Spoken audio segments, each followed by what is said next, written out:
கேள்வி ஒன்றாக இருந்தாலும் பதில் எப்படியா இருக்கான், ஆளுக்கு ஏற்ற மாதிரி மாறுபடும். நேரில் வந்துட்டால் என்ன பண்ணிடலாம், எல்லா கேள்வியும் கேட்டு தெளிவாக.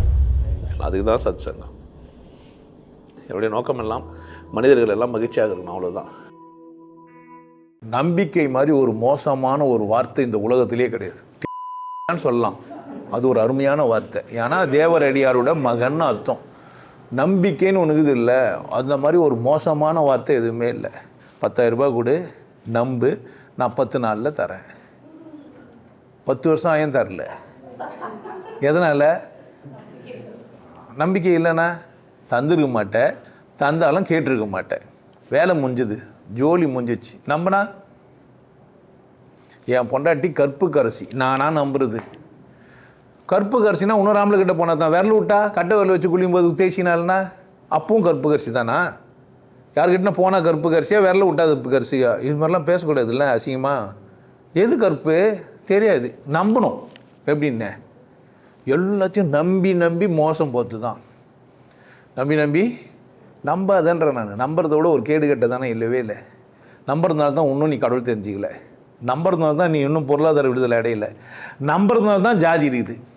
ஜாதியில் ஒரு கட்டமைப்பு இருக்குது. எதனால் இருக்குதுன்னு நினைக்கிறீங்க?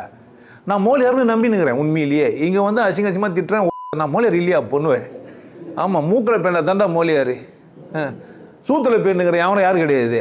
மோலியார்னு என்ன ஆகிடுவேன்? நீ ஒரே டென்ஷன் ஆகிடும் உனக்கு இல்லை? அவன் அப்போயே ஆதிசங்கரை பார்த்து கேட்டுறான், எங்கள் சாமி பறி இருக்கிறாரு, சொன்ன என்ன பண்ணிடுறேன் நான் அவரை அமிச்சிட்றேன்னு கேட்டுக்கிறான். எதனால் இது வந்தது? ஜாதி எங்கே இருக்குது? நம்புறதுனால தான். பெரிய பணக்காரன் நீ நம்பினுக்கிற, அப்படி தானே? டீ கடையே இல்லாத இடத்துல உனக்கு டீ கடை எங்கே, டீ எங்கே கொடுக்கும்? நீ பணம் கோடி வச்சுக்கிற, டீ கடை இல்லை, என்ன பண்ணுறது? அடர்ந்து தீவில் போய் மாட்டிக்கினேன். அப்படி கார்டெலாம் வச்சுக்கிற, பணம்லாம் வச்சுக்கிற, கோல்டு செயின்லாம் எல்லாம் போட்டுனுக்கிறேன். தீவில் என்ன கிடைக்கும் உனக்கு? வாழ தெரியாது. நான் நம்பினுக்கிறேன்ல, நான் செயின் போட்டுனுக்கிறேன், பணம் வச்சுக்கிறேன், நம்பினுக்கிறேன். உன் கரன்சி நம்புறதுனால தான். இல்லைண்ணா அதில் எழுதி வச்சுக்கிறான், ப்ராமிஸ் டு. இப்போ யார் பேரோ அவருக்கு இதுதான் பண்ணேன், நான் சத்தியம் பண்ணி தரேன், நம்புறதுனால தான். இல்லைண்ணா அப்படிலாம் கிடையாது. நம்பிக்கை மாதிரி ஒரு மோசம் கிடையாது. தும்பிக்கை விசேஷம். அது நல்லா அது போய் தூக்கி தண்ணியை உறிஞ்சி எடுக்கும், வாழைப்பத்தை எடுத்து போடும், தேங்காய் உடச்சிட்டு ஓட தனியாக தள்ளிட்டு. தும்பிக்கை மாதிரி கிடையாது நம்பிக்கை. நம்பிக்கை மாதிரி ஒரு கேடு கட்டதானோ இல்லவே இல்லை. திரும்பவும் சொல்கிறேன், சொல்லுங்கள், நம்புறேன்னு சொல்லாதீங்க. யார் என்ன பார்த்து பேசுங்க, தப்பு கிடையாது. 10,000 ரூபாய் தெரியாதுன்னா தரமாட்டா. ஆனால் நம்புகிறேன் 10,000 ரூபாய் கூட என்ன பண்ணுவா? நீங்கள் செத்து போகிறதுக்கு, வாழாமல் இருக்கிறதுக்கு, கேடு கெட்டு போகிறதுக்கு ஒரு அடிப்படை காரணம் நம்புறது தான். எங்கள் அப்பா எனக்கு எதிராக நடக்க மாட்டார், நான் இல்லை. எங்கள் அம்மா எனக்கு எதிராக நடக்க மாட்டேன். என் கணவன் எனக்கு எதிராக நடக்க மாட்டேன். என் நண்பன் எனக்கு எதிராக நடக்க மாட்டான். இந்த நம்பிக்கை தான் நீ சோகமாக இருந்த காரணமே. நீ எப்போ அழுத பாரு, உனக்கு எப்போ அவமானம் வந்தது பாரு. நம்புறேன், ஒரு சனி நான் நம்புகிறேன், அது என்னைக்கு நான் மாறுன்ட்டு. கட்சி வரைக்கும் நான் மாற மாட்டேன்னு உட்காந்துக்குது, என்ன பண்ண முடியும்? நம்பி மோசம் போக வேண்டியது தான். எவ்வளோ நாள் நம்புறது? அப்போ இந்த சனி இவ்வளோ தான் விட்டுடணும், அப்படி தானே? விடாத வரைக்கும் என்ன தான்? இல்லை, நீ அன்பானவனாகவே இருக்கணும். இந்த கர்மம், இந்த சனியாக, இந்த கல் இவ்வளோ தான். இந்த டம்ளர் எவ்வளோ தான்?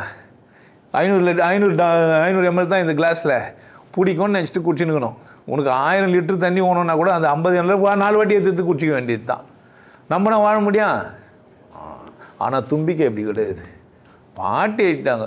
யானையின் பலம் எதிலே, தும்பிக்கையிலே, மனிதனோட பலம் எதிலே. மனிதனோட பலகீனம் எதில் அப்படின்னா நம்பிக்கையில். பலம் கிடையாது, பலகீனம். நம்பிக்கை மாதிரி ஒரு பலகீனமான ஒரு விஷயம் இல்லை. நம்ப வச்சு உங்களை மோசம் பண்ணுவாங்க. இந்த பெரிய பணக்காரனுங்க, வசதியானவங்க, ராஜாவங்கெல்லாம் உங்களை என்ன சொல்லி வச்சுக்கிறாங்க? நம்ப சொல்கிறாங்க. பார், இந்த ராஜாவுக்காக நீ செத்துட்டியானா அடுத்த ஜென்மம் உனக்கு என்ன தான்? சொர்க்கம் தான். சொர்க்க நரகமே நம்பிக்கை தான். உங்கள் மதம் நம்பிக்கை என்ற ஒரு கேவலத்து மேலே கட்டமைக்கப்பட்டது. ஒருத்தங்கிட்ட கடவுள் பேசினா நீங்கள் நம்புறீங்க, அவங்ககிட்ட என்னென்னவோ சொல்லிக்கிறான், நீங்கள் நம்புறீங்க. கடவுள் கல் மண்ணுமா இருக்குது, நீங்கள் நம்புறீங்க. வாழ்க்கை நாளைக்கு இருக்குதுன்னு நம்புறீங்க. நாளைக்கு இல்லைன்னா சந்தோஷமாக இருப்பீங்க. உங்கள் நம்பிக்கைனால தான் நீங்கள் வாழவே இல்லை. நம்பலைன்னா வாழ்வீங்க. நாளைக்கு பார்த்துக்கலான்னே நீங்கள் என்ன பண்ணுகிறீங்க? ஒவ்வொரு விஷயத்தையும் 10 வருஷம் மாறுவான்னு நினச்சிங்கிறீங்க. ஒருத்தி 10 வருஷமாக மாறுவான்னு நினச்சிங்கிறேன். பாவம், நான் நம்பினா என்னங்கிறேன். என் வாழ்நாளெல்லாம் நம்புறதெல்லாம் கிடையாது. அது அப்படி தான் இருக்கும். நம்ம தான் வாழ்ந்துட்டு போகணும்.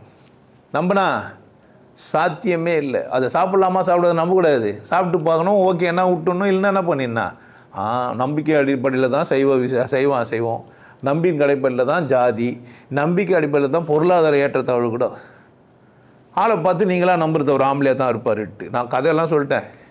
ஏன் நம்பக்கூடாதுன்னெலாம் சொல்லி ஒரு வார்த்தை சொன்னாங்க. பாம்பேக்கு போனீங்க,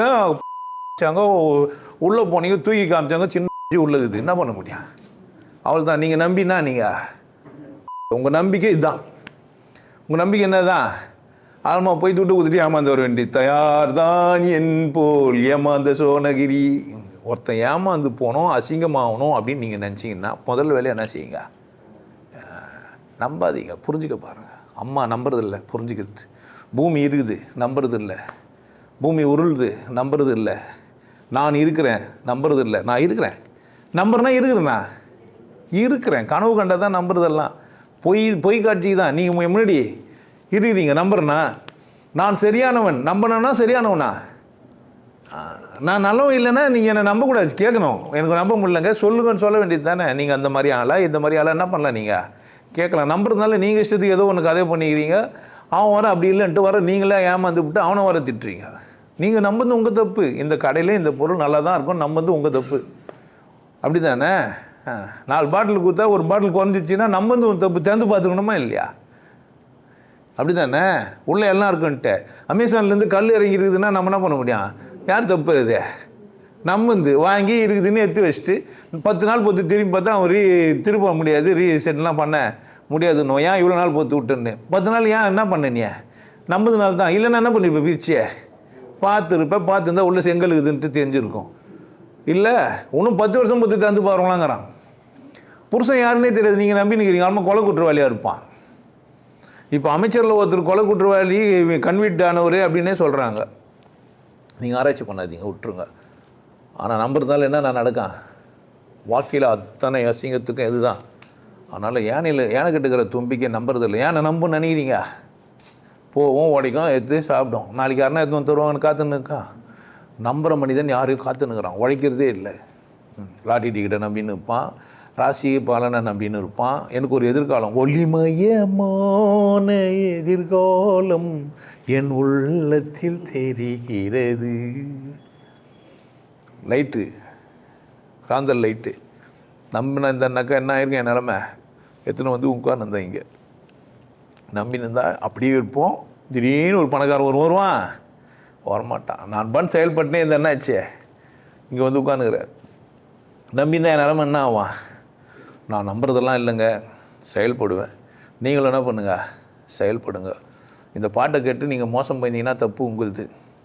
யானை வந்து அது வேறு பாவம், அது 5 அறிவு உள்ள ஜீவிதன். அதுக்கு என்ன கிடையாது, தும்பிக்கை கூட அவ்வளோ பலம் கிடையாது. நம்மளை மாதிரி மனம் உள்ளவங்க யாருமே இல்லை. நம்ம செயல்பட எவ்வளோ தூரம் செயல்படலாம்? அப்படி தானே? நிலாவில் காற்று இல்லை, போனால் வாழ முடியாதுன்னு நம்பினேன்னா என்ன இருக்கா? கிடையாது. அது எப்படி வெற்றி பெறதுன்னு யோசித்தான். அதில் தானே பண்ணிக்கிறான்.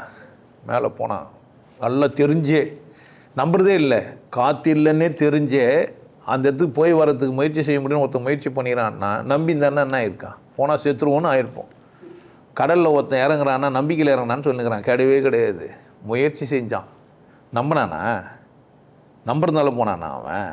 கிடையாது. கடலில் கட்டை மிதக்குச்சு. கட்டை மிதக்குதுன்னா அது மேலே உட்காந்தா அவனும் என்ன பண்ணல, நம்ம செஞ்சான். மிதக்குமா இல்லையான்னு ஆராய்ச்சி பண்ணான், மிதந்துச்சு, போயிட்டான். நம்பிக்கைனால போனானா? கப்பல் விட்டது நம்பிக்கைனா இல்லையா? மீன் பிடிக்கிறது மீன் பிடிக்க போகிறவங்களாம் நம்பின்னு போகிறானா? வாழ்வே தான். செத்தா சாவரும், சாவை கட்டி போகிறோம். போனால் தான் மீன் வந்தது தான் வாழ்க்கைன்னு அர்த்தம் தான் பண்ணுறான். அப்புறம் நம்புறதுனா கரையில் வந்துருப்பான், தானாக மீன் வரும்னு காத்துன்னு இருப்பான். நம்ம மந்திரம் சொல்லி நிற்பான். அவங்ககிட்ட போய் புக்குங்கெல்லாம் போச்சு, வேதங்கள்லாம் பண்ணி கடல் தண்ணிக்கிட்ட அம்மா கடல் தாய் மீன் என்ன பண்ணேன் அமுச்சு விடணும். அது அப்படி மேலே போய் மழையில் வந்து ஊந்துருவோன்னு காத்துன்னு இருப்பான். நம்பாதனால தான் என்ன பண்ணுகிறோம்? நம்பிப்பா வாழ்ந்துன்னுக்கிறோம். நம்புறதுனால தான் நீங்கள் வேறு தப்பெல்லாம் செய்கிறீங்க. நம்பலைன்னா பிரச்சனையே கிடையாது. நைட்டில் பாராத்தில் எந்த கணவன் குத்துவான்னு நினச்சிங்கன்னா என்ன ஆகிடலாம்? சந்தேகப்பட்டாலும் பிரச்சனை, நம்பினாலும் பிரச்சனை. கத்திக்கு அப்படியெல்லாம் வச்சுன்னு தூங்குறான்னா உஷாராக இருக்கணுமா இல்லையா? ஒரு மலைப்பாம்பு அந்த புள்ளியை சுற்றி வந்துக்குது 4 நாளாக சாப்பிடாம. மலைப்பாம்பு வளர்க்குறாங்க அந்த வீட்டில். அந்த குட்டி பொண்ணை சுற்றி வருது. அப்புறமா டாக்டர்கிட்ட போய் கேட்டுக்கிறாங்க, இந்த மாதிரி இந்த பாம்பு 3 நாளாக சாப்பிடலன்னு. ஒன்றும் பிரச்சனை இல்லைங்க, பட்னியாக இருக்குது, உங்கள் பொண்ணை மீங்கிறதுக்குன்னுறான். கணக்கு பண்ணு வருது, எப்போ எவ்வளோ ஹைட்டு இது மீங்க முடியுமான்னு சுற்றியெல்லாம் வந்துன்னு சாப்பிட்டதுனால தான் இவங்க போகிற சோறு தாப்புனால இந்த குழந்தை என்ன பண்ண முடியல, மீங்க முடியல அப்படின்ட்டு. புரியுதா? இன்னும் பாம்புக்கு போய் புத்துங்கிறீங்க, பால் வச்சு முட்டை எடுத்து வைக்கிறேன்னா இதுக்கு தான் நம்புறதுனால தான். பாம்பு புத்துக்கு எடுத்து போனால் பள்ளி முட்டை தான் வைக்கணும், அதுதான் அதால் மீங்க முடியும். இவ்வளோ பெரிய நாட்டுக்கோழி முட்டை மீங்க முடியும், அதனால் முடியாது. இன்னும் சில பேர் புதுசாக உடச்சி ஊற்றி பிரித்து வச்சுட்டு வருவோம். இது புத்திசாலித்தனம் தான். அவிச்சு கட் பண்ணி வச்சிங்கன்னா நல்லா சாப்பிட்டோம். நம்பக்கூடாது, புரியுதா? நம்புறதுனால தான் சாமியார், நம்புறதுனால தான் என்ன மாதிரி எல்லாம் போய்ச்சிங்கிறான். நான் உங்களுக்கு சொல்லி கொடுக்குறேன், நம்பாதீங்க. யாரை? என்னையும் கூட. கடவுள் இருக்குதுன்னா இருக்குது, நம்புறது இல்லை, இது இருக்குது. நீ நம்பினாலும் நம்ப கட்டியா, இது இருக்கிற பொருளை நீ நம்பினாலும் நம்ப கட்டியான் இருக்கும். சரியான ஒரு மனிதன் நீ நம்பினாலும் நல்லா கட்டியான் சரியாக தான் இருப்பான். திருட முள்ள மாதிரியே நீங்களாம் நம்பிக்கிறீங்க, நாளைக்கு மாட்டுவான். எப்போ மாறுவான்? நாளை முதல் குடிக்க மாட்டேன்னு சும்மா சொல்லிப்பான். டெய்லி என்ன தான் பண்ணிப்பான் அவன். நீங்கள் நம்பி மோசம் போயிருந்தால் உங்கள் வாழ்நாளெல்லாம் வீணாக்கிறதுக்கு ஒரே ஒரு வேலை தான் இருக்குது. என்ன பண்ண நீங்கள்? நம்ப வேண்டியது தான். நம்பினீங்கன்னா எங்கன்னா உட்காந்துன்னு வயிறெல்லாம் ஒட்ட என்ன பண்ணலாம். ஏனிங்கன்னா ஒரு நாள் ஞானம் மஞ்சிடுவேன். இங்கே வா, 40 நாள் உனக்கு 3வது கண் விழிப்பாடுலாம் கேளு. புரியுது என்ன சொல்கிறேன்ட்டு? தில்லு தான். நம்பலாமா வேணாவா? ஏன் நம்பலாம் கூடாது? நம்பிக்கை மாதிரி ஒரு மாதம் இதில் வர ஏனை வர பாவம், அது என்ன பாவம் வந்துச்சு? உங்களுக்கு எல்லாருக்கும் ஒரு விஷயம் சொல்கிறேன். ஆனந்த வாழ்வு அப்படின்ற ஒரு கோர்ஸ் யூடியூப்பில் போட்டு வச்சுருக்கேன். Happy life course. நீங்கள் மெம்பர் ஆனீங்கன்னா ஆனந்த வாழ்வு கோர்ஸை நேரடியாக நீங்கள் யூடியூப்பில் பார்க்கலாம். ஃபேமிலியாக டிவியில் போட்டு என்ன பண்ணலாம், எல்லாரும் ஃபேமிலியாக போட்டு பார்க்கலாம். ஒருத்தர் தான் சப்ஸ்கிரைப் பண்ணீங்க, 5 பேர் 6 பேர் என்ன பண்ணலாம், நீங்கள் அதை பார்க்கலாம். வாய்ப்பு பயன்படுத்திக்கப்பா. இறைவை உணர்வோம், இன்பத்தில் கழிப்போம். குருசில யோகிய நாடு உன்னை நீ கொண்டாடு. கொண்டாட்டம் உனது பிறப்புரிமை. மதம் மறப்போம், மனிதம் வளர்ப்போம். நல்லா இருங்க, சிறப்பாக இருங்க, கொண்டாட்டமாக இருங்க. உங்களை நீங்கள் மதிப்பு மிகுந்தவராக மாற்றுறது உங்கள் கையில் தான் இருக்குது. நல்லா இருங்க. நான் ஒரு வாய்ப்பு, என்னை பயன்படுத்திக்கலாம். நல்லது.